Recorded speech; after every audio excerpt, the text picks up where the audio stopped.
일생 동안 당신이 반드시 읽어야 될 100권의 책 일당백 시즌2 11번째 시간 2부가 시작됐습니다. 저희 일당백 11번째 책은 참을 수 없는 존재의 가벼움, 원제는 영어로는 존재의 참을 수 없는 가벼움이었고요. 네. 우리나라에서 번역될 때 참을 수 없는 존재의 가벼움으로 빵 떴던, 네.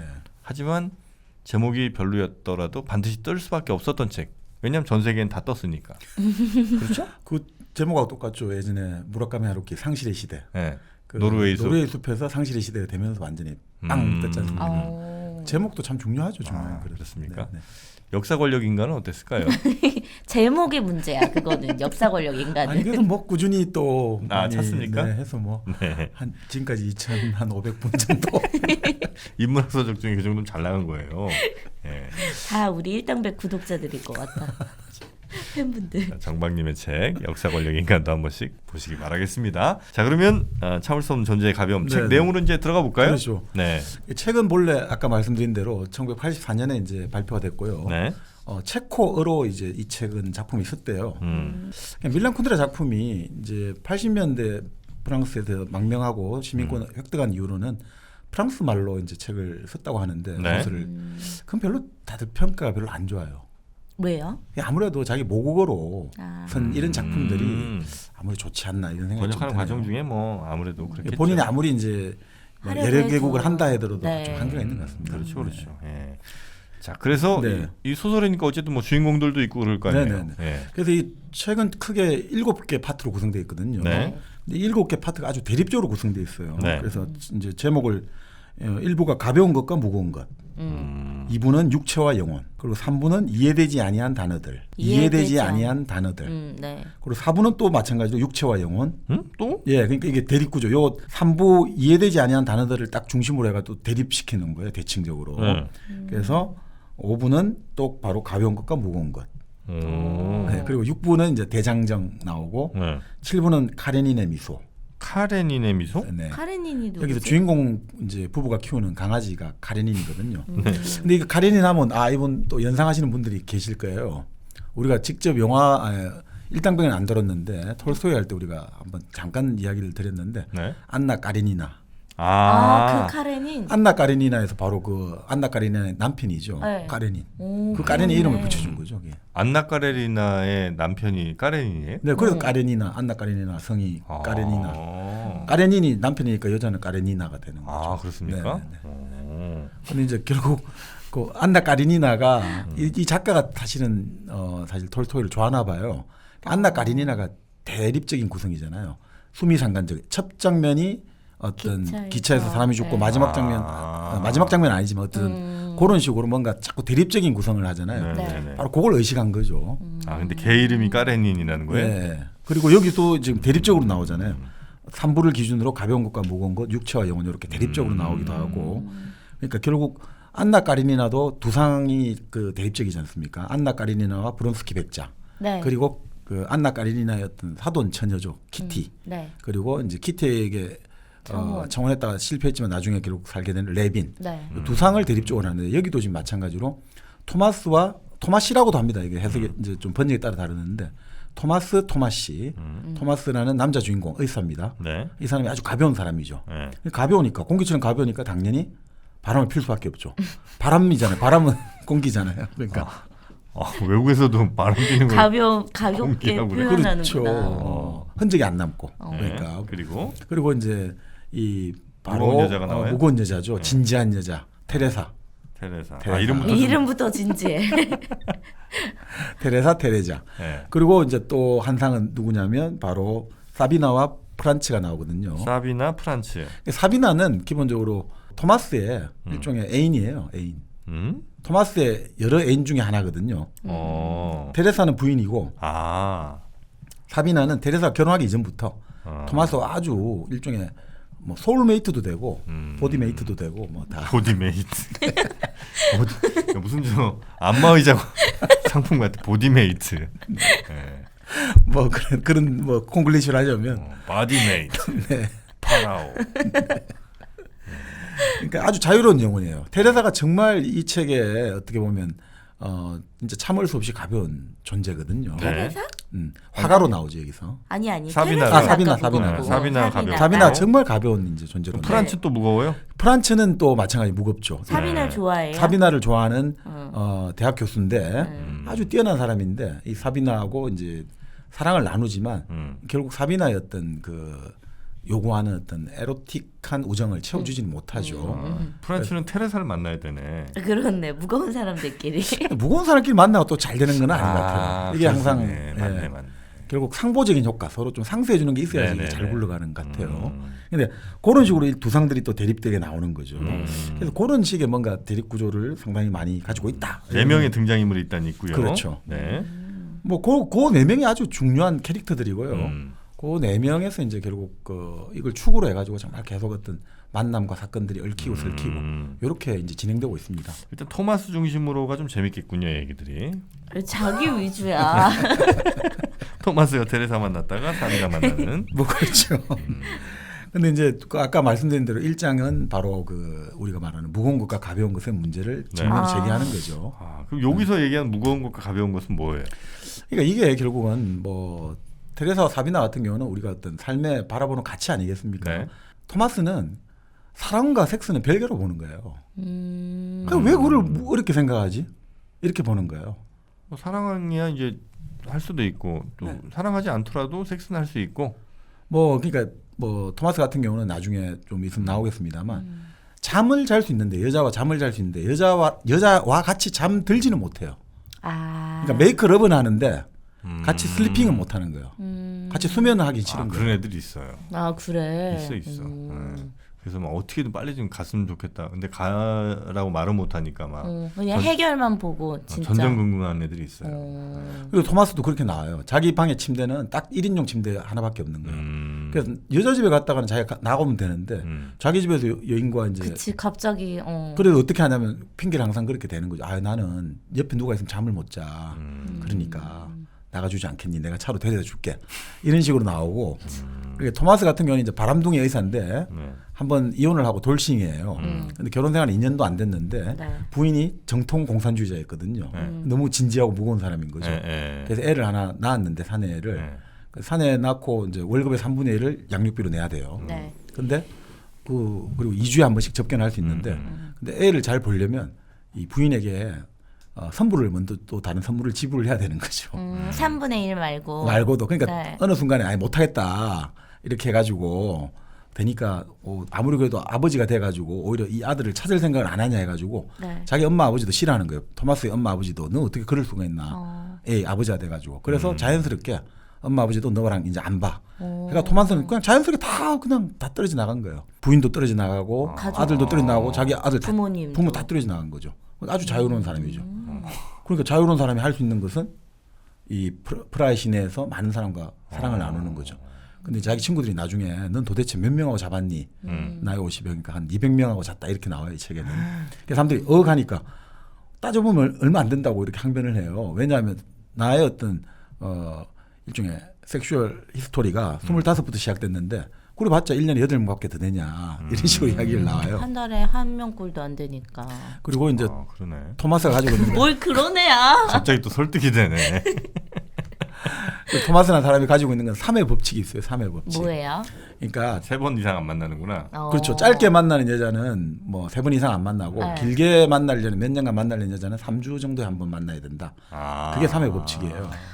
너무 자주 만나도 안 된다. 길게 만나려면. 근데 그래서 그걸 가지고 여기서 재미있게 이야기를 하더라고요. 어떤 다른 논문을 보니까. 또 하나는 뭐예요? 근데 3. 그러니까 그 3번 이상 짧게 만나려면 3번 이상 만나면 안 된다. 그거랑. 그리고 길게 만나려면 3주에 한 번 만나야 된다. 그리고 그 다음은 두 가지. 난 3회 법칙이라 그래서 3가지가 있을 줄 알았어.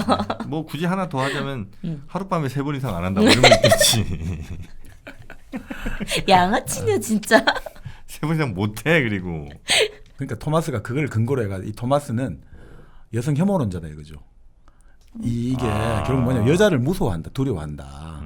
혐오라는 게 꼭 이제 우리가 제노포비아, 외국인 혐오, 외국인 공포증도 있거든요. 포비아라는 게 혐오한다는 거는 두려워하니까 혐오하는 거거든요. 그게 뭐냐면 기본적으로 여자를 두려워하고 무서워하니까 여자와 같이 있기 싫어하고 그러니까 이런 사람은 뭐냐면 수많은 정부를 둔 애인을 둔 독신으로 살아가든지 아니면 결혼을 해도 애를 낳지 않는다는 거죠.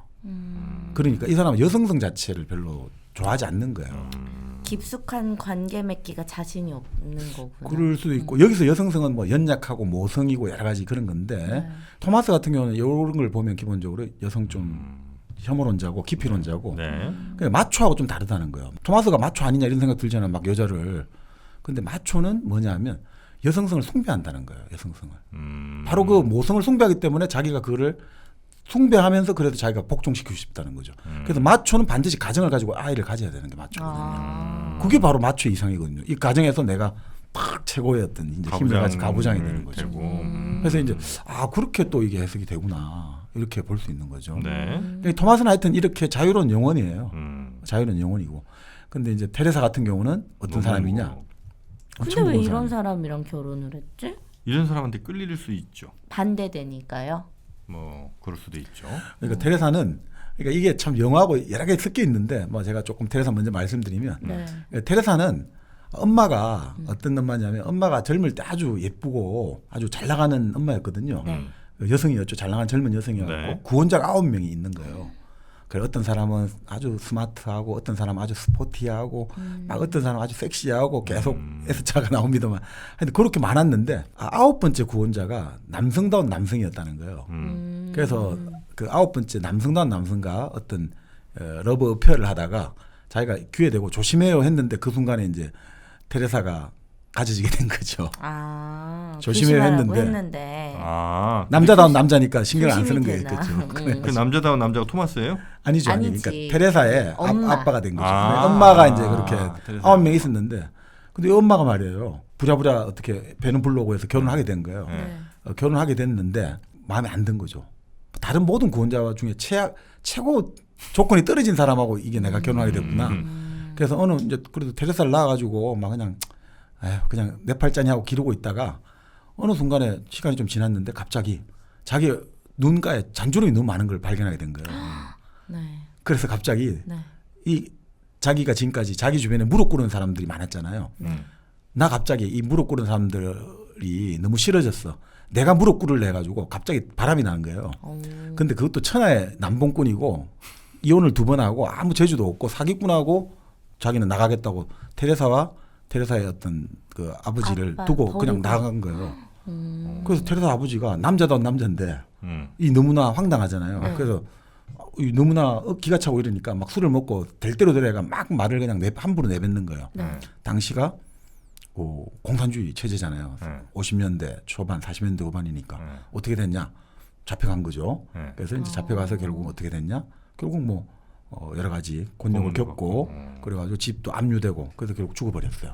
가정이 파탄났네요. 그럼 테레사는 결국 엄마가 다시 데리고 와가지고 의붓 아버지랑 같이 테레사가 이제 바로 프라하를 떠나가지고 어떤 작은 도시로 가게 된 거죠. 근데 그 도시에서 의붓 아버지는 뭐 공무원 같은 걸 하고 그 일을 생활하는데 애는 셋을 낳게 된 거죠. 그 의붓 아버지 사이에 테레사는 이복 이제 동생들이 3명이 있는데 엄마가 이제는 완전히 끝나버렸잖아요. 더 이상 자기는 젊지도 않고 아름답지도 않으니까 어떻게 하냐면 테레사가 공부를 참 잘하고 이런데도 15세 학교를 그만두게 만들어요. 그리고 테레사가 모든 집안일을 다 시켜요. 빨래하고 청소하고. 엄마가 그렇게 시킨다고요? 네. 그리고 식당 가서 일하게 하고. 테레사는 번 돈을 다 갖다 주고.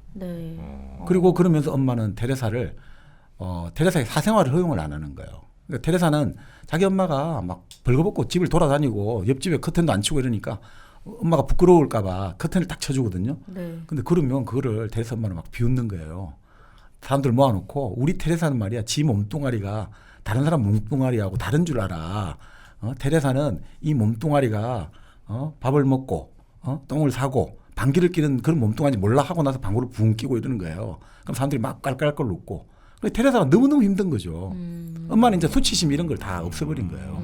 그러면서 이제 테레사를 계속해서 어떻게든 보면 엄마 부모는 말이야 엄마는 너를 위해서 희생했단다. 자식은 엄마에게 잘해줘야 된다. 왜냐하면 모든 걸 희생하니까. 그럼 자동으로 어떻게 돼요? 엄마가 너를 위해 희생했으니까 딸은 자동적으로 죄인이 돼버리죠. 테레사는 어릴 때부터 죄책감을 갖고 자라는 거예요. 나로 인해서 우리 엄마는 인생이 저렇게 힘들고 희생한다. 그러니까 아주 힘든 거죠. 테레사는.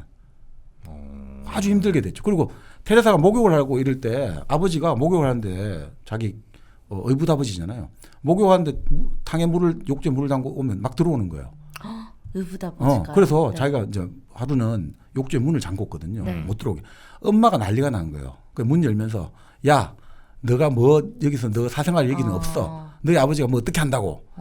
엄마 입장에서는 딸에 대해서 의붓아버지가 어떻게 할지도 모르는 그런 것도 아주 수치스럽고 모멸스럽지만 그거보다 딸에 대한 질투감이 더 강한 거예요. 딸을 내가 탁 잡고 있어야겠다. 너는 절대 뭐 일테면 벗어날 수 없는 거다 이거지. 이 세계, 이 획일적이고 너는 특별하지 않아. 이런 식의 어떤 그 생에서 계속 살고 있는 거예요. 이 테레사는. 그래서 이 테레사가 할 수 있는 것은 책 읽는 거. 그러니까 테레사가 그렇게 좀 엄마한테 아주 그 수치심마저 다 내려놓은 엄마 밑에서 잘하는데 테레사는 아주 억압적으로 기른다는 거예요? 억압적으로보다 이제 그렇게 죄책감이 들게 기르는 거예요. 죄책감 들게. 네. 이 테레사는 좀 피로가 많이 쌓이겠는데 스트레스가 많을 것 같아요. 풀어줘야죠 스트레스는. 그럴 그때. 때는 제가 볼 땐 보이니 미니 마사지가 어떨까 싶습니다. 아, 그렇네요. 네. 광고가 또 들어왔습니까? 아 요즘 이거 진짜 유행이에요. 요런 형태의 마사지기. 그렇죠. 이게 이제 미니 마사지기입니다. 네. 네, 미니 마사지기인데 보통 뭐 클럭이라는 회사 걸 많이 이제 쓰시고 네. 그다음에 픽스, 그다음에 보이니 세 회사가 지금 3파전을 아주 치열하게 하고 있는데 네. 이 보이니가 압도적으로 승리를 거둘 수밖에 없는 이유가 있어요. 뭐예요? 뭐가 달라요? 일단 다른 회사들은 요 계기판이 안 보여. 맞아요. 그냥 버튼만 있어요. 오 맞아요, 맞아요. 이건 리모컨에도 다 계기판이 있어갖고 오 좋다. 강도를 다 내가 보면서 단계 조절을 할 수 있는 거예요. 그리고 매뉴얼이 이제 여러 가지로 돼 있기 때문에 그래서 내가 좀 필요할 때 혹은 아빠가 자꾸 목욕실 문을 열 때 네. 상황에 맞는 뭐야 말이야 방구야. 이건 또 그 충전식이기 때문에 네. 배터리가 필요가 없어요. 그쵸. 네, 그래서 좀 마사지 뭐 기능 자체는 제가 볼 때 회사별로 뭐 대동소이할 수 있겠습니다만 네. 아주 잘 계기판으로 보인다는 거 오 맞아. 보면서 이게 내가 진짜 계기판은 원래 없거든요. 요게 아주 좋다는 겁니다. 자, 네이버에서 보이니 마사지 이렇게 이제 검색을 하셔도 되고요. 네. 저희 또 팟빵 게시판에 광고주 링크를 따라가시면 또 가장 저렴하게 구매하실 수 있는 링크 저희가 마련해 놨으니까요. 그거 참고하시면 되겠습니다. 이제 마사지기는 우리 테레사에도 꼭 필요한 마사지기 보이니 마사지기로 다 같이 통일하겠습니다. 자, 이제 피로 다 풀었죠? 네. 네. 스트레스 풀고. 테라사의 스트레스 풀기는 네. 참 이 보이니 마사지가 있으면 좋았을 텐데 그때는 도서관이었죠. 이제 도서관에서 책으로 갔습니까? 책을 주로 빌려 읽은 거죠. 그래서 그렇게 하면서 이제 매일 달래고 또 하나의 어떤 스트레스 푸는 거는 거울을 들여다보는 것들. 거울을 거울이요? 항상 봐요. 거울. 왜 그랬을까? 거울은 두 가지 의미가 있습니다. 먼저 그 스스로를 자꾸 이제 검열을 하는 거예요. 네. 내 얼굴을 보면서, 내 몸을 보면서 내 옷매무새가 혹시 잘못되진 않았는가, 스스로를 구속하는 하나의 이제 기제가 되기도 하고, 또 하나는 내가 나의 시선으로 보는 것이 아닌 다른 사람의 시선을 통해 나를 보게 되는 역할을 하는 게 또 하나 이제 거울의 역할입니다. 네. 무슨 얘기인지 잘 모르겠다고요? 아니 이건 알겠는데 그래서 어떻게 연관 지을 거예요 테레사랑? 그러니까 테레사는 엄마로부터 끊임없이 감시를 당했잖아요. 네. 그게 이제 거울의 역할. 그러니까 거울이 엄마가 없을 때 엄마 역할을 하는 그런 비슷한 일을 하는 거죠. 그리고 제 중요한 얘기 하는데 우리 정만이 자꾸 이렇게 기침하시면 제 정만이 저 뭐 하실 때 제가 기침했습니까? 나 간만에 한번 얘기하는데 그렇게 기침을 하십니까? 네, 죄송합니다. 네. 섭섭합니다 많이. 예, 그래서 이 거울을 자꾸 본다는 거죠 테레사가? 아니 근데 이런 게 보통 이렇게 억압받고 감시당하고 이런 대상들이 그걸 되게 힘들어하지만 한편으로는 그 안에서 안정감도 느끼잖아요. 감시와 통제에 익숙한 사람들이. 근데 이제 이 책을 보면 이제 거울을 보는 이유가 네. 이 거울을 보면서 자기가 이게 자아의 어떤 얼굴이 있잖아요. 이 얼굴이 엄마하고 너무 닮았다 이거죠. 그럼 그게 너무 싫은 거야. 왜냐면 엄마가 저렇게 막 무교양하고 모든 부끄러움을 다 상실하고 지금 저렇게 너랑 나랑 같은 몸뚱아리야. 같이 이렇게 가자. 이 세계는 넌 못 벗어나. 이 밑바닥 같이 있자 이건데 본인이 소설을 읽고 이 사람은 생각하는 사람이잖아요. 너무 싫은 거지. 네. 근데 그 거울을 들여다보면서 그래서 결국 이 사람이 하는 테레사가 하는 일은 이걸 통해 가지고 내 영혼의 뭔가를 발견하고 싶은 거예요. 뭔가 닮지 않은 이 세계와 같지 않은 뭔가를 내 거울을 들여다보면서 자꾸 내 영혼을 발견하고 싶은 그 욕구에서 계속 거울을 들여다보는 걸로 이렇게 나와요. 네. 그러니까 엄마를 닮은 내 모습을 보면서도 그렇죠. 네. 엄마와 닮지 않은 또 다른 영혼의 어떤 것을 그렇죠. 발견한다. 그게 이제 여기선 그 테레사에게는 거울에 보는 게 그런 거로. 이게 참 재밌는 게 테레사가 이 무거운 사람은 그런 걸 통해 자꾸 영혼과 육체라는 것들이 따로 있는 거잖아요. 이 사람한테는. 내 영혼, 내 육체는 비록 엄마 엄마와 것이지만 닮아 그렇죠. 있지만 네. 내 영혼은 그렇지 다를 수 않다. 있다. 뭐 그런 식이죠. 그렇게 안 하면 견뎌낼 수가 없는 거죠. 네네네. 근데 이제 테레사와 반대되는 사비나 같은 경우는 사비나는 거울을 보는 이유가 사비나는 이렇거든요. 사비나는 특징이 속옷만 입고 브래지어와 팬티만 입고 그리고 할아버지가 지방에 예전에 작은 도시 시장을 했는데 그 할아버지의 일종의 여기서 멜론 모자, 중산 모자로 나오는데 중절모는 중간에 쭉 들어가잖아요. 네네. 중산모는 예전에 그 찰리 채플린 쓰든지 끝이 좀 높게 둥그름하게 이제 그 중산 모자를 쓰면서 거울을 탁 써 있는 거예요. 그러니까 생각해 보세요. 속옷만 입고 모자만 딱 쓰고. 근데 속옷 입는 거야 뭐 그럴 수 있지만 모자는 왜 쓰는 거예요? 근데 그게 이제 토마스는 너무너무 좋은 거거든요. 거기서 너무너무 흥분을 많이 느끼는 걸로 나오거든요. 코스튬에. 근데 그 코스튬이 이렇게 보는 거죠. 이 거울을 통해서 사비나는 기본적으로 어떤 오히려 더 자유롭고 그렇죠. 그리고 옆에 사람들하고 같이 항상 거울에 같이 있는 걸 좋아해요. 같이 이제 거울을 바라보는 것들 이런 걸 좋아하고 그리고 그 사비나에게는 거울과 모자가 항상 같은. 사비나 같은 경우는 토마스를 뭐 호텔이나 자기 집 만날 때 항상 그런 식으로 딱 그 토마스가 문을 열고 들어오면 모자에다가 속옷만 딱 입고 보여주거든요. 그런 식으로 나와요. 그러니까 모자와 속옷 이런 컨셉이죠. 모자와 속옷. 저는 여기서 또 하나 발견합니다. 모자는 뭐예요? 일단 우리가 입고 있는 그러니까 이른바 의복이라고 하는 것들의 가장 밑바닥이 이제 가장 기본인 것이 이제 사실은 속옷인 거고. 그렇죠. 물론 이제 저는 입지 않습니다. 하여튼 이제 가장 입어 좀 이제 기본이 이제 속옷이고. 나이가 있잖아. 그 다음에 가장 맨 끝에 착용하게 되는 게 모자인 거예요. 오 그렇네요. 마지막에. 그렇죠. 그러니까 외출할 때나 뭐 정말 어떤 격식 있는 자리나 갈 때나 이제 그렇죠, 모자를 그렇죠. 쓰는 건데 네. 가장 원초적인 것과 가장 의식적인 것 이런 것들을 동시에 보여주면서 이 남자를 꼬시는 거지. 중간 단계를 다 생략하겠다. 그렇지. 그리고 아마 이 모자는 저는 뭐 잘은 모릅니다만 아마 여성분들이 잘 쓰진 않는 모자는 아닌가. 남자들이 그죠. 남성용 모자죠. 시장 아주 높은 그 할아버지의 모자. 자 그렇다면 여자가 남자 와이셔츠 입는 거랑 비슷한 건가? 그거에 또 되게 감흥을 느끼는 남성분들 많으시잖아요. 네, 그거는 약간 다릅니다. 뭐냐면 그거랑 달라요? 제 이쪽은 또 전문 아니겠습니까? 네.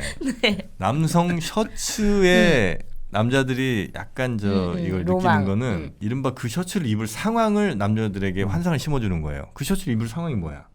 내가 옷을 벗고 옷이 젖어서 예를 들면 입을 옷이 없다든지. 남자 집에 갔어. 근데 이제 뭐 배달 음식이 왔든 하여튼 뭐 어떤 상황이 됐든 급하게 옷을 좀 입어야 되는데 내 옷 입기는 귀찮아. 그럴 때 그냥 크게 그냥 남자 셔츠를 입고 이제 뭔가 하는 거거든요. 그러니까 내 집에 와서 이미 나와 좋은 밤을 보내거나 혹은 그럴 만한 상황이 됐을 때 있는 그 환상인 거예요. 그 셔츠는 그렇게 정리합니다. 네. 모자는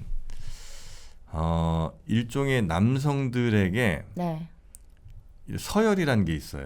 서열의 맨 위에 있는 사람이 쓰는 모자가 이런 모자인 거예요. 그러면 나는 이 모자를 벗김으로 해서 그 서열의 전복을 꿈꾸게 만드는 거지. 내가 더 윗서열로 가는 것 같은 환상을 심어주는 거죠. 뭐 일리가 있습니다. 토마스 같은 경우도 여성을 많이 만난 이유가 정복에 있다고 하거든요. 이제 여기서 페미니스트 상당히 싫어하는 표현들이 많이 나오는데, 근데 그거는 뭐 반여성적인 게 아니라 그러니까 인간이라는 것은 한마디로 다 웃기는 거다. 그 여성이라는 걸 대표로 했지만 남자 여자 다 웃긴다 이거지. 아주 고상해 보이고 뭔가 그럴듯해 보이는데 별거 아니다라는 속에서 이제 이렇게 표현을 하는 것 같습니다. 근데 그런 면에서 보면 맞습니다. 정복이라는 네네. 측면도 있죠. 됐어. 오늘은 난 뭐 하나 할 것 같아 계속. 이런 쪽으로는 또 네, 제 또- 전문가시니까. 네, 전문 분야니까요. 네. 그래서 결국 사실 그래서 이제 사비나 같은 경우는 이제 그런 아주 가벼운 걸로 거울을 하는데 이 테레사는 상당히 무거운 사람이죠. 지금 네. 이제 생활 환경을 들어봐도 정말 앞이 보이지 않고 매일매일 소모적이고 그런 그리고 테레사는 뭔가 개별적인 어떤 개성 이런 거를 갖고 싶은데 네. 엄마는 기본적으로는 똑같아. 이런 식으로 하니까 테레사가 제일 싫은 게 나체거든요. 나체를 보면 나체가 돼버리면 다 똑같은 몸뚱아리로 느껴지잖아요. 나는 유일무이한 존재가 되고 싶은데 나체가 되면 다 똑같은 몸뚱아리 같잖아요. 그런 흔히 말하는 벗겨놓으니까 다 똑같다. 네. 그러니까 너무 싫은 거예요. 그런 것들이. 그래서 이제 계속 개인적인 어떤 삶을 추구하고 뭔가 이 사람은 사실 기다리고 있는 거죠. 네. 어떻게 보면 왕자님을 기다리고 있는 거죠. 근데 그 왕자님은 이 사람을 뭐 물질적으로 잘 살게 하고 이런 게 아니라 이 작은 소도시에서 책을 읽는 사람이 그렇게 이제 잘 없는 거예요. 그래서 이 사람 입장에서는 책을 읽는다는 것은 뭔가 우리가 서로 비밀 협회에 들어가 있는 그래서 그게 하나의 식별 표지라는 거예요. 책을 딱 읽고 있으면. 근데 자기가 그 일종의 그 호텔 이제 식당에서 네. 웨이트리스죠. 역업을 하고 있는데 어떤 남자가 딱 있는데 책을 읽고 있는 남자가 있는 거예요. 아유. 그게 바로 이제 토마스였죠. 하필이면 그때 책을 읽어서. 그러니까 이 토마스 그러니까 우연히 여기 나중에 나오겠습니다만 꼬시려고 입고 있었던 아니죠. 거예요. 토마스는 그냥 우연히 어느 도시에 6번의 우연히 나옵니다. 여기서 네. 이제 우연히 어떤 환자가 그 두 도시에 생겼어요. 테레사가 살고 있는 동네에 어떤 왕진 간 거군요. 왕진에보다 환자가 생겼는데 그 수술을 해야 되는데 네. 토마스의 외과 속한 과장님이 수술을 하러 가야 되는데 그 과장이 무슨 일이 생겨가지고 우연히 토마스가 간 거예요. 네.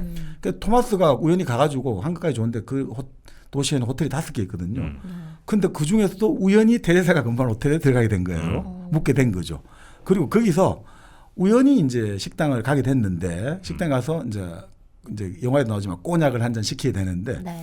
마침 그 시각에 우연히 테레사가 근무를 하게 된 거죠. 네. 그리고 마침 그때 책을 읽고 있었고 네. 테레사는 그것이 이제 우연히 다 필연이다라고 생각하게 되고 그리고 마침 거기서 나올 때 이제 술값 계산하잖아요. 호감을 가지고 있죠. 책을 읽는 사람을 봤으니까 우린 같은 동지야 이런 우리 비밀 결사에 있다가 같은 조직원을 만난 그런 희열을 느끼고 있는데 네. 어떻게든 뭔가 좀 꼬시고 싶잖아요. 테레사가. 근데 이제 남자가 자 이제 계산을 해야 될 거 아닙니까? 자 이 계산을 내 호텔 방 요금에 같이 합산해서 처리하면 되겠냐? 룸차지. 룸차지로. 그러니까 가능해요. 이러면서 그 방이 몇 호냐? 그러니까 6호실이다 이러니까 자기가 깜짝 놀라는 거죠. 그러니까 왜 놀래냐니까 아니 그러니까 보통 이럴 때는 뭐 또 여러 가지 착각을 이렇게 6이라는 게 지금 막 자기가 의미를 6이다 지금 뭐 이런 식으로 내가 의미를 여러 가지 부여하는데 딱 이렇게 부여를 해요. 머리가 아주 잘 돌아가가지고 아니 마침 제가 지금 오후 6시에 일이 끝나거든요. 근무가 끝나거든요. 뭐 어쩌라는 거야. 그러니까 이제 토마스도 또 이 기회를 포착 잘하잖아요. 바람둥이니까. 아 그래요? 그런데 나는 7시 차를 타야 되는데 그렇게 말하고 이제 끝나는데 이제 테레사가 막 두근두근한 거죠. 6시에 나갈 때 그 앞에 벤치가 있는데 과연 벤치에 사람이 그런데 있을 거냐 없을 거냐 하고 딱 호텔 문을 나선 순간 벤치에 한 남자가 책을 읽고 있는 거죠.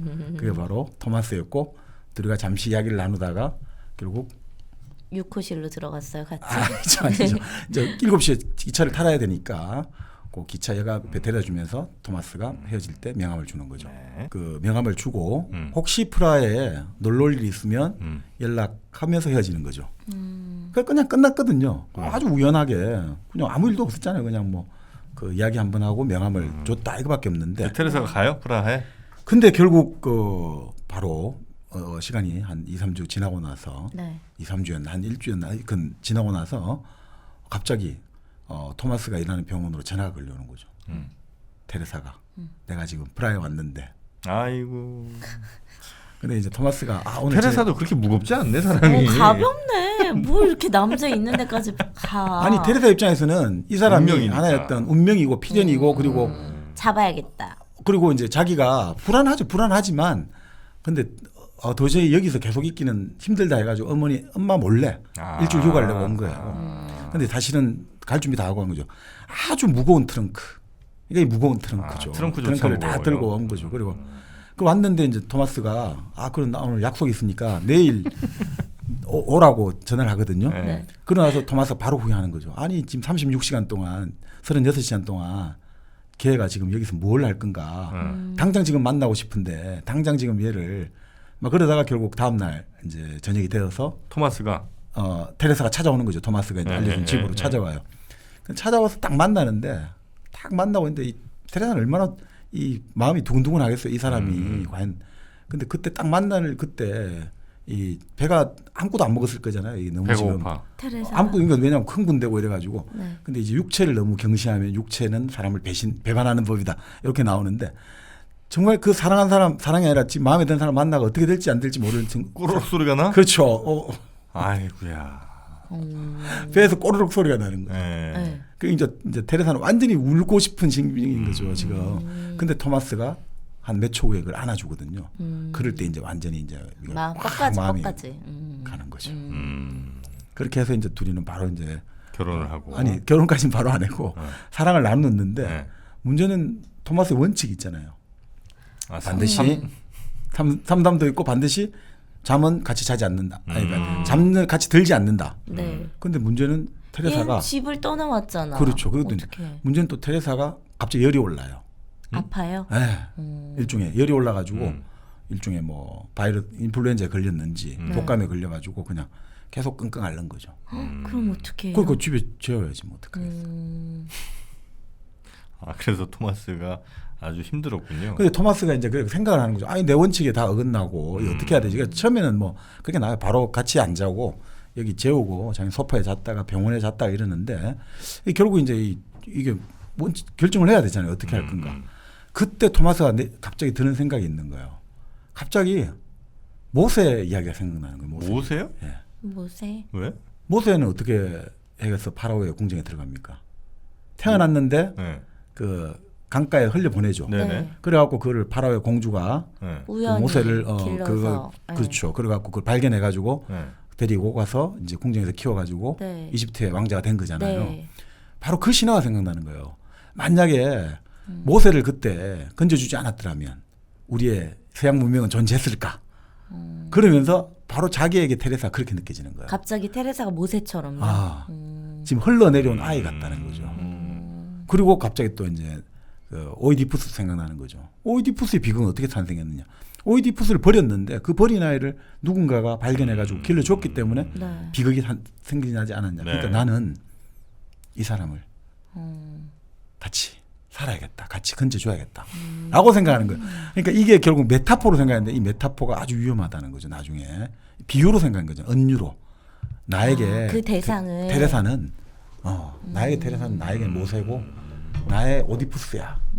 이렇게 하고 이제 결국은 자기의 원칙을 버리고 네. 새로운 세계로 뛰어들어가는 거죠. 근데 고민을 하는 거죠. 이게 과연 맞냐 안 맞냐. 이게 아니 이 사람을 내가 선택을 해가 결혼한다는 게 과연 맞냐 안 맞냐. 네. 그 고민을 되게 많이 하는데 그러니까 이 이야기를 멋있는 이야기를 해요. 이거를 과연 이게 나의 어떤 지금 흥분 상태냐 사랑이냐 네. 이 저기 헷갈리잖아요. 고민을 해보자 이러잖아요. 네. 근데 여기서 그런 나오네요. 그거는 우리가 아무도 알 수 없다 그 순간에. 왜냐하면 그건 비교를 해야 되잖아요. 우리가 어떤 순간에 이 선택을 잘한 거냐 아닌 거냐. 우리는 이례적인 존재잖아요. 특히나 토마스 같이 가벼운 사람한테는 우리가 반드시 두 번, 세 번, 제2, 제3의 삶을 살아봐야지 이때 이 선택하고 이때 안 간 선택을 해봐야지 비교를 할 수 있는데 네. 비교를 할 수 없는 거예요. 그렇죠. 그러니까 바로 이거는 어떻게 해야 할지 이거는 뭐를 그거는 뭐 잘하고 못한 게 없는 거죠. 그냥 가는 거다라고 결정을 내리고 결국은 이렇게 이야기하는 거죠. 아주 재밌는 이야기를 하는데 네.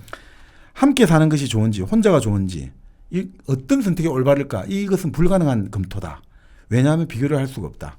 삶이라는 연극을 위해 연습도 없이 무대에 오르는 배우가 우리인데 우리 삶 자체가 시험 연습인데 삶에 어떤 가치가 있을 수 있는가. 결국 여기서 어떻게 하냐. 한 번은 없는 것과 같다. 단 한 번만 우리가 살 수 있다면 그건 도대체 아무것도 살지 않는 것과 같기 때문에 이것은 연습할 수 없는 거다. 비교할 수도 없고. 그냥 테레사는 내가 그냥 받아들이자. 신화처럼. 근데 그러니까 힘들어지는 거예요. 여성을 신화로 받아들였죠. 아닌데. 아니, 그러니까 신화로 받아들였잖아요. 네. 근데 우리는 삶은 현실을 살아야 되잖아요. 역사를 살아야 되잖아요. 네. 신화를 역사로 끌어올리려면 이게 힘들어집니까? 안 힘들어집니까? 힘들죠. 힘들죠. 갈등이 일어나고 서로 계속 충돌이 일어나고 모순이 생기고 서로가 대립이 되고 그때부터 이제 사실은 누구보다도 가볍게 살려고 했던 토마스의 삶은 그 누구보다도 이제 진지해지고 무거워지기 시작하는 거죠. 네. 토마스와 테레사 둘이 이렇게 결혼한 스토리가 좀 나왔고요. 네. 그다음에 이제 사비나 프란츠가 또 나와야 되는 거 아닙니까? 사비나는 원래 그러면은 그 결혼 전부터 토마스랑 만나고 있었던 그렇죠. 거죠? 그러니까 이 사비나는 또 아주 독특한 사람인데 네. 사비나는 아버지가 이제 정통 공산주의자고 그래서 어릴 때부터 그림을 잘 그려가지고 그림 공부를 시키는데 우연히 피카소 화집을 본 거예요. 네. 근데 사비나는 피카소가 너무 마음에 드는데 아버지는 절대 이런 거 따라하면 안 돼. 왜냐하면 당신은 사회주의 리얼리즘 해가지고 있는 그대로 그려야 되고 이런 부르주아의 어떤 썩고 타락한 어떤 그림 양식은 배우면 안 돼. 근데 이 사람은 너무 그게 싫은 거야. 그런 거 자체. 그런 거 자체가 이제 kitsch라는 거죠. 좋고 나쁘고 이런 것들이 있잖아요. 딱 정해놓고 뭐 똥 이런 이야기는 절대 하면 안 돼. 아우 그런 거는 하면 안 돼. 그거 자체가 kitsch라는 거예요. 똥이 kitsch가 아니라 똥을 아예 배제시키는 게 kitsch라는 거죠. 딱 그걸 정해놓고 있는 척하는 거, 윗선, 스테레오타입 이런 게 다 kitsch라고 보거든요. 네. 그러니까 이제 그 대학에 들어갔는데도 미술 공부하는데 맨날 5월 1일 메이데이에서 이제 노동절이죠. 이 공산당들이 행진을 하잖아요. 네. 이제는 행진이 너무너무 싫은 거예요. 행진을 해가 줄을 탁탁탁탁 맞춰가지고 같이 그것도 걸어간다. 키치구나. 그것도 키치고 그거 너무나 자기 원오브 댐이 되고 내 개성이 많이 살니까 너무 싫은 거예요. 이게 너무 싫은 거죠. 네. 그 상태에서 계속해서 이제 이 사람이 공산주의 아버지와 공산주의가 다 이제 자기에게 두 명의 아버지잖아요. 그래서 어떻게 하냐면 반항하기 위해 가지고 가장 형편없는 어떤 연극 배우하고 결혼을 해버리는 거예요. 두 명의 아버지에게 반항하기 위해서. 네. 그래가지고 두 명의 아버지가 다 슬플 거 아니에요. 예를 들어 네. 다 배반한 거니까. 그리고 나서 근데 아버지가 이제 엄마가 돌아가시게 되고, 근데 엄마가 돌아가시고 나서 다음 날 아버지가 뭐 돌아가시게 돼요. 아무래도 목숨을 끊은 것 같거든요. 그러면서 좀 생각을 하게 되는 거죠. 아버지를 내가 그렇게까지 갈 필요가 뭐가 있었나. 아버지는 엄마가 없이 못 사는 사람이고. 참 재밌는 게 이 아버지는 순정파죠. 엄마와 그쵸. 같은 주에 죽은 거잖아요. 네. 결국은 엄마 장례를 보내주고 네네네. 부인의 장례를 보내고 목숨을 끊은 사람이니까. 그래서 거기서 나고 그리고 양친이 돌아가시니까 이제 결국 뭐가 문제가 또 터지겠습니까? 형제 간에 재산? 상속 이제 분쟁이 벌어지는 거예요. 그 오빠가 다 가져가겠다 이러니까 또 항상 사비나는 자유로운 영혼이잖아요. 네. 그러니까 다 필요 없고 나는 딱 그 모자만 가져가겠다. 할아버지가 시장할 때 이 모자만 나는 유산으로 가져가겠다. 이렇게 탁 그것만 가져가고 빠이빠이 다 가져가고 관계를 끊어버리는 거죠. 그 상태에서 이제 사비나는 뭐 결국 어울리질 못하겠죠 이 사회에서. 근데 이 그림을 그리고 이 와중에 이제 프랑스에 가서 그림 전시를 하게 되는데 그때 뭐 프라하에 있을 때는 이제 토마스와 같이 계속해서 교류를 나누고 네. 두 명은 그 관계를 에로틱한 우정이라고 불러요. 에로틱한 우정. 네. 그리고 사비나는 토마스를 가장 좋아해요. 왜 좋아하느냐면 너는 키치가 아니야. 너는 속물이 아니야. 너는 위선자가 아니야. 너는 자유로운 사람이야. 그러니까 너무 서로 잘 죽이 맞는 거죠. 그래서 이제 둘이는 아주 좋은 친구, 에로틱한 친구죠. 자, 그 상태에서 그렇게 있다가 그 사비나가 프랑스 파리에서 그림 전시를 할 때 그 바로 프라하의 봄이 일어나게 된 거죠. 그래서 사비나는 그냥 거기 주저앉는 거죠. 그래가지고 그림도 잘 팔리고 네. 처음에 파리에 주저앉은 건 아니고 스위스에서 스위스 제네바에 이제 거기서 정착하는 걸로 나옵니다. 네네. 네. 그렇게 있다가 이제 결국 나중에 그 프라하의 봄 이후로 그 토마스 부부가 찾아온단 말이죠. 이제 여기서 그 살기가 좀 힘들지 않느냐 해가지고 그 쭈리의 그 병원 원장이 국제 학회를 하면서 네. 토마스를 알게 된 거죠. 그래 자리를 제안하는 거예요. 여기 와라. 네. 그래서 둘이가 가게 되는 거죠. 요건 좀 더 이야기가 많은데 하여튼 그래서 사비나가 스위스에서 만나가지고 제의를 해가지고 많은 도움을 줍니다. 네. 근데 결국은 또 토마스 부부는 다시 테레사가 도저히 여기서 못 살겠다 해가지고 다시 프라하로 가게 되고 그리고 사비나는 스위스에 있다가 그 프란츠라는 사람하고 만나가지고 네. 이제 나름 이제 또 토마스와 나눴던 에로틱한 운정을 이어나가려고 하죠. 네. 근데 이 프란츠라는 사람은 대학 교수가 아주 어릴 때부터 뭐 그러니까 얼굴도 잘생겼고 힘도 세고 아주 능력도 탁월하고 대학에서 인정받는 사람이고 이런 학자인데 문제는 이 사람은 어떤 삶을 살아왔냐면 어릴 때 아버지가 엄마와 자기를 두고 이제 새로운 여성과 함께 떠나거든요. 그래서 엄마는 이제 이 얘가 충격을 받을까봐 네. 뭐 괜찮다 하는데 자기가 본 게 엄마가 자기를 데리고 어딜 가는데 신발이 서로 다른 신발을 신고 나온 거야. 너무 정신이 없는 거죠. 그렇죠. 엄마도. 그러니까 자기가 항상 그걸 보면서 나는 엄마를 항상 돌봐야 돼. 항상 모성에 대한 그게 있는 거예요. 그러면서 이제 자기가 어떤 여인을 사귀었는데 부인이 되는 사람이 어떻게 사귀었냐면 사귄 지 얼마 안 돼가지고 이런 이야기를 하는 거예요. 자기한테. 너 나랑 결혼하고 나랑 사랑하지 않으면 나는 너 앞에서 자살할 거야. 그 말을 듣고 이 사람이 너무 좋아가지고 결혼하는 거예요. 좋다고요, 그게? 그게 자기에게는 아주 좋게 느껴진 거예요. 그러니까 뭔가 그런 책임감 이런 걸 자기가 그러니까. 하고 싶었구나. 그래서 결국 이 사람은 사비나와 그 이제 사랑을 나누면서 이런 주의예요.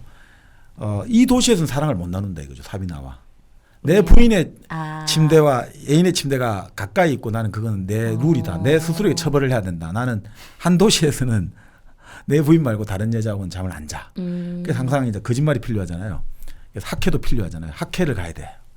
자, 나는 저 스위스에 살고 있는데 프랑스 가야 돼. 이탈리아 가야 돼. 이런 식으로 계속해서 이제 아내를 속이고 같이 이제 왜냐면 그럼 프란체도 지금 원래 아내가 있는데 바람이 난 거예요, 사비나랑? 네. 그렇게 해서 이제 그렇게 가는데 프란츠는 아까 어떤 스타일이냐면 결국은 9개월 정도 그렇게 하다가 네. 나는 부인에게 말을 해야겠어. 사비나와 난 사귀고 있고 난 너에게 더 이상 거짓말을 할 수 없어. 사비나 괜찮은데 그냥 지금 관계. 그렇죠. 그래서 결국은 어떻게 됐냐면 근데 부인이 생각만큼 자기 충격을 받을 줄 알았거든. 엄마를 생각했는데 부인은 아무렇지도 않아. 그럼 당장 여기를 나가달라고. 그리고 부인은 이혼을 할 생각이 없어요. 그냥 나가달라고. 그렇게만 딱 하는 거야. 너는 지금 방황하고 있는 거야. 너 어차피 나한테 돌아올 거야. 네. 라고 딱 부인은 그렇게 해버리고 그래서 자기는 이제 사비나에게 이제 우리는 자유롭게 하는데 그 다음 날 사비나 집에 가보려고 말을 하고 나서 이제 그 서로 이제 그 러브 어필을 하고 그게 마지막 정사가 돼버린 거예요. 다음 날 이제 짐을 들고 네. 사비나 집을 찾아가는데 문이 안 열려요. 아무리 해도 사람이 안 나와. 네. 그리고 이틀 뒤에 가니까 짐을 빼고 있는 거예요. 이삿짐 센터에서. 네. 그러니까 예를 들어서 이삿짐꾼들이 어디로 이사 가느냐 이 집 주인 하니까 그거는 절대 말할 수 없다고. 토마스가 있는 데로 가나? 아니죠. 토마스는 체코로 돌아갔고 프랑스 파리로 가버리는 거죠. 자기 혼자요? 네. 자기는 그런 관계가 되기 싫다 이거죠. 사비나가? 네, 사비나는 무거워지잖아요. 무거워지는 게 싫구나. 네. 그 제네바에서 여러 사람들이 무거워진 그 삶을 왜 하느냐. 그 파리로 가고 또 나중에 파리에서 미국으로 가고. 그래서 사실은 그 정말 참을 수 없는 존재의 가벼움은 어떻게 보면 사비나하고 딱 맞아떨어지죠. 삶의 어떤 흔적은 계속해서 이 사람은 자기가 뭐 미국에서도 이 땅에서 묻혀가지고 어우 너무너무 싫어. 그냥 나는 절대 이런 데서 안 묻힐 거야. 다 제로 뿌리가 난 나중에 죽더라도 이런 거지. 그러니까 사비나야말로 어떻게 보면 유목민의 어떤 정서 이런 것도 상징한다고 볼 수 있죠. 야, 이 뭐 4명의 주인공이긴 합니다만 또 부수적으로 나오는 그런 사람들 쭉 얘기를 들어보니까 네. 우리가 살면서 만지하게 되는 여러 인간 군상들이 네. 대표적으로 특징들을 잘 뽑아서 등장을 시켰네요. 네. 그러니까 이게 영화로 사실 만들기도 아주 좋은 게 그러니까 우리가 보통 그런 생각 많이 하잖아요. 남자들이든 여자들이든 환상들이 좀 있잖아요. 남성 같은 경우는 그러니까 한마디로 말해서 좀 진지한 사람과 가벼운 사람 2명이 있으면 좋겠다는 거 하잖아요. 흔히 말하는 집안을 지키는 사람과 또 밖에서 어떤 그 뭐라고 해야 되나 좀 자유롭게 담화할 수 있고 이런 것들 여자도 그래요? 그러니까 마찬가지. 그러니까 여자도 마찬가지인 거죠. 그러니까 그런 것들이 이제 같이 여기 아주 뭐라고 해야 돼 캐릭터라이즈화가 잘 돼 있다고 보여집니다. 보통 우리가 막 고민하면서 이 둘 중에 어떤 애를 골라야 되나라는 걸 생각할 때 둘 다 가지면 되지. 그게 바로 토마스죠. 그 양극인데 양극을 같이 있는 그 자체가 아름다운 거지 왜 한극을 취하냐. 둘 다 가져야지 이런 거죠. 참 재밌네. 근데 문제는 테레사가 너무 힘든 거죠. 테레사는 진지하니까 너무 힘든 거죠. 테레사는 그러면 토마스랑 사비나의 관계를 알고 있어요? 나중에 이제 어떻게 알게 돼요? 그러니까 편지를 네. 이제 사비나도 보는데 어떻게 보면 편지를 훔쳐본 거겠죠. 네. 그래서 갑자기 꿈을 꾸면서 꿈에서 일어나가지고 막 악몽을 꿨다고 토마스한테 말을 하는 거예요. 지금 꿈에서 말이야. 뭐 당신이 어떤 다른 테레사가 아니죠. 사비나하고 어떤 여자랑 사랑을 나누는데 나는 가장자리에 몰려가지고 당신들의 사랑을 지켜봐야 되고 그게 내가 얼마나 가슴이 아팠는지 꿈에서도 내가 손톱 밑을 바늘로 콕콕 찌르는 그런 그 고통. 괴로움을 잊기 위해서 그런 이야기를 하면서 너무너무 괴로워 이러거든요. 그리고 나중에 이제 나오지만 그러니까 또 괴로운 게 있어요. 나중에도 맨날 어떤 자기가 잠들고 있는 토마스한테 키스를 해주려고 하는데 네. 머리에서 이상한 냄새가 나거든요. 여자 냄새. 여자의 음부 냄새가 나는 거예요. 그러니까 그렇게 나와요. 그러니까 너무너무 이게 힘들어 죽는 거예요. 그러니까 나중에 이제 토마스가 당신 무슨 일 있지? 뭘 말해봐. 뭔가 이상해 하니까 테레사가 쓸쓸하게 웃으면서 이야기해요. 물론 테레사도 나중에 한번 바람을 피는 걸로 나오는데. 그래요? 네. 근데 이제 그런 이야기 나와요. 아니요, 그게 아니고 당신 머리에 다른 여자의 냄새가 나. 이러니까 토마스가 아차 싶거든요. 왜냐하면 자기가 항상 비누를 갖고 다닌단 말이죠. 자기 전용 비누를. 네. 왜냐하면 다른 여자와 사랑을 하고 나서 그 여자의 비누를 하면 냄새가 달라지니까 네. 했는데 자기가 딱 했는 게 머리를 안 감았구나. 자기가 다른 건 다시 썼는데 그래서 그런 막 이게 다시 어떻게 보면 아주 우스꽝스럽잖아요. 아주 진지한 부분인데 머리에서 그런 냄새가 나가지고 자기는 그래 잘 속였다고 생각했는데 다들 통나 있고 이미 예전에 막 그런 식으로 이제 그런 이야기 저런 이야기가 막 나오죠. 봉사 정신이 투철하신 분이네. 토마스는. 네, 이렇게 냄새로 고생하시는 분들께는요 커피를 좀 권해드리고 싶습니다. 커피의 향 얼마나 좋습니까? 왜 아름다운 사랑 이후에 커피를 나누지 않아서 이런 일들을 맞이하게 되느냐 말입니다. 그래서 저희와 늘 함께하는 네. 1kg 커피. 1kg 커피에 다양한 커피들이 있는 거 아시잖아요. 뭐 네. 에티오피아니, 파푸아 뉴기니, 우간다, 그쵸. 탄자니아. 그리고 이제 그 1kg 커피 홈페이지 들어가시면 네. 각종 커피 용품들이 있습니다. 그 드리퍼라든지, 드립백 만드는 거. 그렇죠. 네. 그런 거 뭐 그라인더라든지 맞아요. 원두리 가는 거. 네. 그러니까 그 안에만 들어가시면 커피에 관한 모든 것들이 있으니까 고민하시지 마시고 네. 그냥 커피 하면 1kg 커피 여기 들어가시면 된다는 겁니다. 특히 그 싱글 오리진 그 향이 참 좋더라고요. 그래서 혹시라도 부적절한 사랑을 나누신 이후에는 꼭 싱글 그 오리진 원두를 문질러. 여전히. 싱글 오리진 커피로 네. 마무리하시면 아마 좋은 향이 여러분의 몸에서 날 것 같습니다. 자, 1kg 커피 포털 사이트에서 1kg 커피 검색하시거나 저희 팟빵 게시판 링크를 타고 들어가시면 맛있게 또 향기롭게 네. 즐기실 수가 있습니다. 여유로운 하루 1kg 커피와 함께합니다. 자, 그런 얘기들이 지금 이 책에 그러면 처음부터 끝까지 쭉 있는 거예요? 중간중간에 막 뒤섞여 있습니다. 그러니까 뒤섞이네요. 이게 시간대로 안 가고 제가 지금 이제 종합해서 이야기 드리고 있는데 이게 시간 흐름대로 안 나오고 막 이게 앞에 게 뒤에 갔다가 뒤에 게 앞에 갔다가 나오는데 네. 그러니까 결국은 하여튼 고민하고 있는 거죠. 그러니까 결국 알고 보니까 토마스가 좀 그 이야기를 듣고 네. 자기가 중간에서 사랑을 나누고 주변 사람들이 지켜보고 있다가 이상한 생각이 들어갖고 사비나가 자기한테 쓴 연애 편지를 보니까 딱 그 내용이 있거든요. 사비나가 내가 당신하고 둘이서 아틀리에에서 딱 무대 같은 데 사랑을 나누고 주변의 사람들은 전부 우리를 지켜만 봐야 돼. 절대 딴 데도 눈을 못 봐. 우리를 봐야 되는데 절대 우리에게 가까이 올 수는 없어. 지켜만 봐야 돼. 뭐 이러면 얼마나 재미있을까. 이런 식으로 글을 쓴 거를 결국 테레사 읽고 나서 그게 꿈에 나타나가지고 한 거 아니냐. 그래서 추궁하니까 읽었다. 하여튼 너무나 괴롭다. 그러니까 이제 토마스는 계속해서 이제 교육을 시키는 것이요. 나름. 네네네. 아니야. 성과 섹스는 다른 거고. 나는 너를 사랑하며. 널 사랑하고 절대 남하고 같이 할 필요 없어. 근데 테레사는 계속 그 꿈을 또 악몽을 또 꾸는 거예요. 뭐냐면 또 꿈에서 내가 지금 다른 풀장에 있는데 수영장에서 막 수많은 여자가 다 나도 나체가 돼 있고 알몸으로 행진을 하고 있어. 알몸 싫어하는데. 알몸으로 행진을 하는데 나체로 행진을 하는데 노래를 불러야 되고 만약 그게 잘못하면 저 큰 바구니에 있는 사람이 막 총을 쏴 사람을 죽여. 근데 당신이야. 이렇게 나오니까 그러니까 뭐냐면 테레사는 그 엄마의 세계 누구나 나체가 동일하고 그 어떤 전체주의 세계에 실어가지고 유일무이한 사랑을 얻기 위해서 온 거잖아요. 토마스의 유일무이한 사랑. 절대 치환 안 되는 사람한테. 근데 자기는 지금 똑같잖아. 토마스는 수많은 여자를 같이 사랑하니까 그럼 나도 뭐 똑같은 거 아니냐. 아니야 나는 달라. 왜냐하면 나는 잠은 자지만 잠은 같이 들진 않는데 너는 나하고 같이 잠들잖아. 그러니까 너는 달라.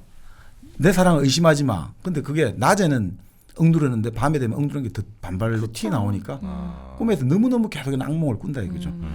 그러니까 이게 토마스가 나중에 이제 여기서 또 재밌는 개념이 컴패션이라는 단어가 나와요. 작가가 설명해요. 컴패션. 컴패션이요? 네. 고백하는 동정으로 보통 나오죠. 연민의 감정. 컴이라는 건 함께라는 뜻이고 패션은 순환 이런 거잖아요. 순환이다 이런 건데 컴패션. 컴패션. 네네. 네. 보통 우리가 어디 저 봉사활동 갈 때 얘기하는 그런 컴패션인가? 아니, 동정한다. 우리 그 사람을 동정한다 할 때. 동정한다. 네. 그 사람이 아이고 안 됐구나라고 동정할 네네. 때. 근데 그 단어 뜻을 찾아보면 컴은 함께고 패션은 이제 순환이라는 뜻 있잖아요. 예수가 크라이스트 뭐냐 패션 오브 크라이스트. 예수의 순환. 네. 근데 이제 패션 뜻은 본래 함께 견디다는 뜻이거든요. 함께 뭘 견뎌낸다. 그러나 컴패션은 뭐냐면 동정이라고 하는데 그것은 감정을 공유한다. 좀 더 넓게 보면 체코어로는 좀 더 그 넓게 바라보면 감정을 같이 공유하는 거다. 그러니까 이제 토마스도 이 감정이 공유가 되는 거예요. 네. 예를 들어 가지고 그 테레사가 그 바늘로 자기 손톱에서 콕콕 찌를 만큼 이 감정이 자꾸 이제 느끼기 시작하는 거예요. 괴롭구나. 이런 게 이제 느껴지면서 이제 일종의 감정의 텔레파시가 오기 시작하는 거죠. 네. 그러니까 사실은 토마스도 이제 자꾸 무거워지는 거죠. 이제 그렇잖아요. 그러니까 그렇네요. 어떻게 보면 감정이 네. 차단돼 있어야 되는데 이게 감정이 이제 텔레파시로 해갖고 자꾸 테레사하고 끈이 계속 뭔가 보이지 않게 자꾸 연결되는 네. 그런 느낌을 갖게 되는 거죠. 그러니까 이게 참 어떻게 보면 자기가 내 편지를 훔쳐본다는 거 이건 얼마나 참 웃기는 이야기지 않습니까? 그런데도 불구하고 그 컴패션이라는 감정이 드니까 그녀를 더욱 사랑하게 된다. 테레사를. 네, 테레사를. 그럼 참 신기한 게 그러면 그런 얘기도 그럼 아니 테레사가 그렇게 사랑하고 그럼 테레사 싫어하는 행동을 그만두면 안 되냐? 그 에로틱한 우정 관계를 왜 그만두면 안 되냐? 그건 안 돼. 왜 그렇습니까? 왜 안 되는 거야? 그러면 나라는 사람이 없어집니다. 똑같네요. 대박 소름. 나 진짜 지금 소름 돋았어. 왜? 왜요? 다 느끼는 그 행동 양식에 따라서 느끼는 게 똑같구나. 무슨 소리야? 아니 그러니까 지금 토마스가 어떤 그 과정들이 느끼는 감정이 지금 정영진 씨랑 똑같다는 거 아닙니까? 아닙니다.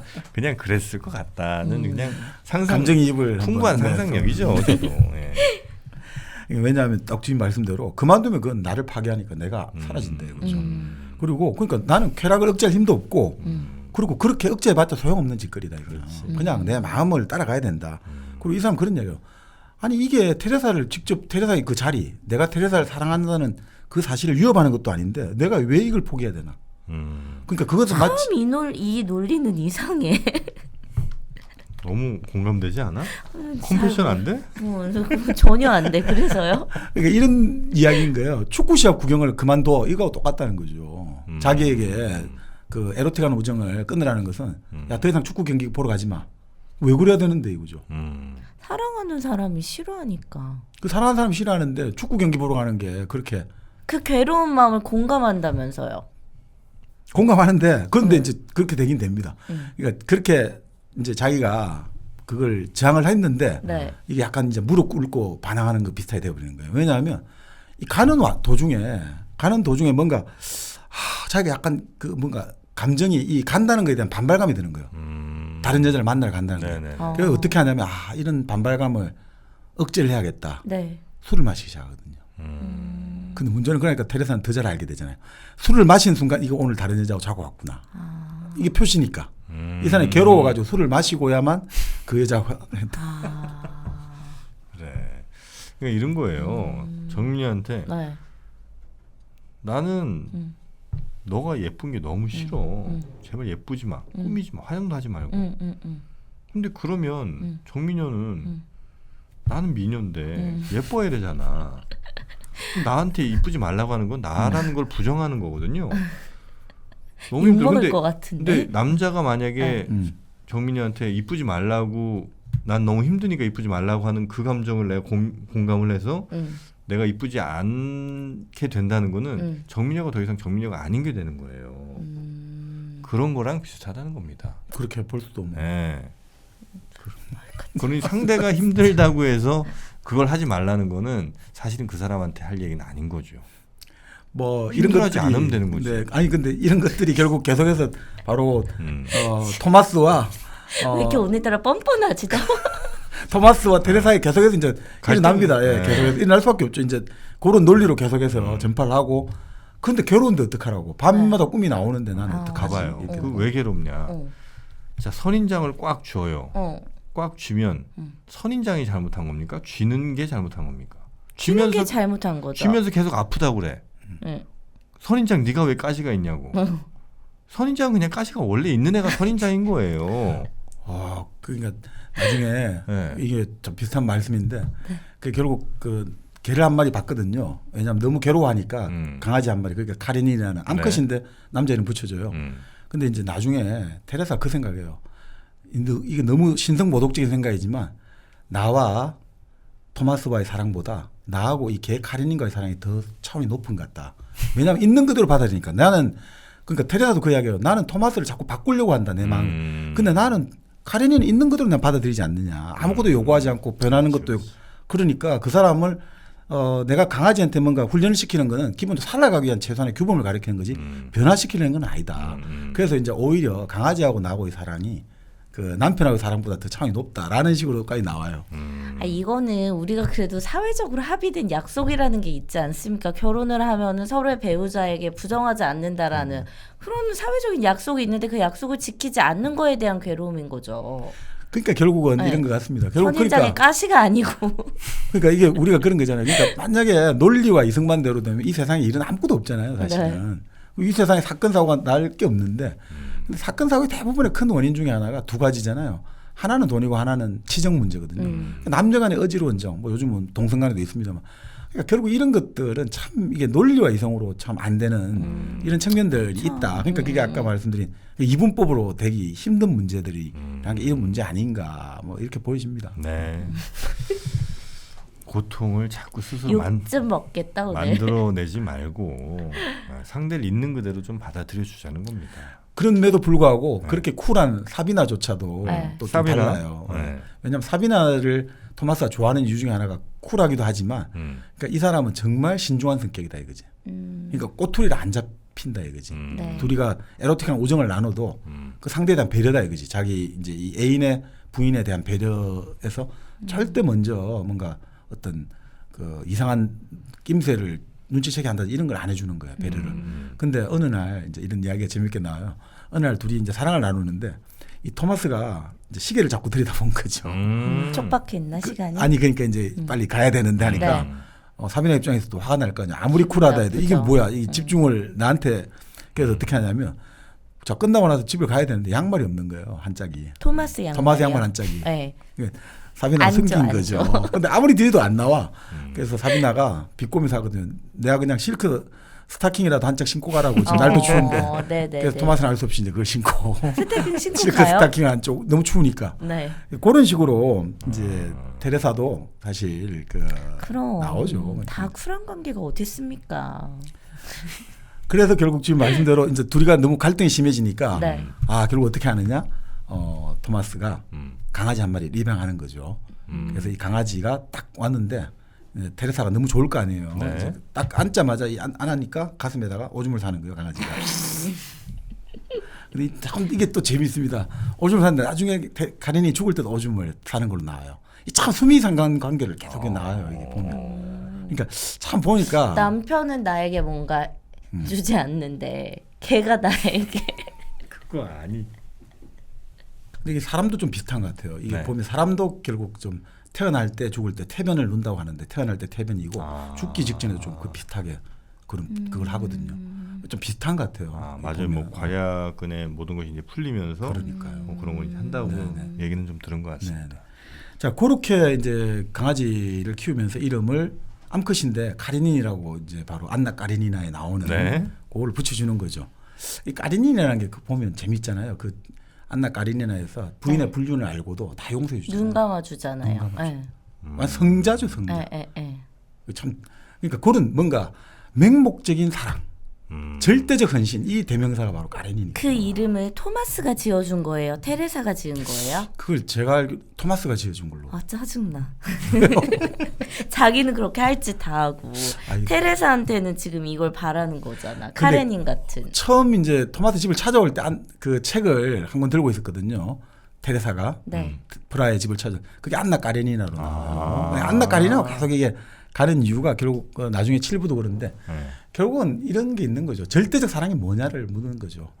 결국 우리 사람은 아무리 우리가 서로 이제 평등한 사랑, 뭐 서로 간에 상호 급부적 사랑, 호혜적 사랑하는데 결국 사람이 절대적으로 어떤 그 스스로든 어떤 한 단계 높이 나아가려면 그 맹목적인 사랑에 절대 사랑 없이는 나가기 힘들거든요.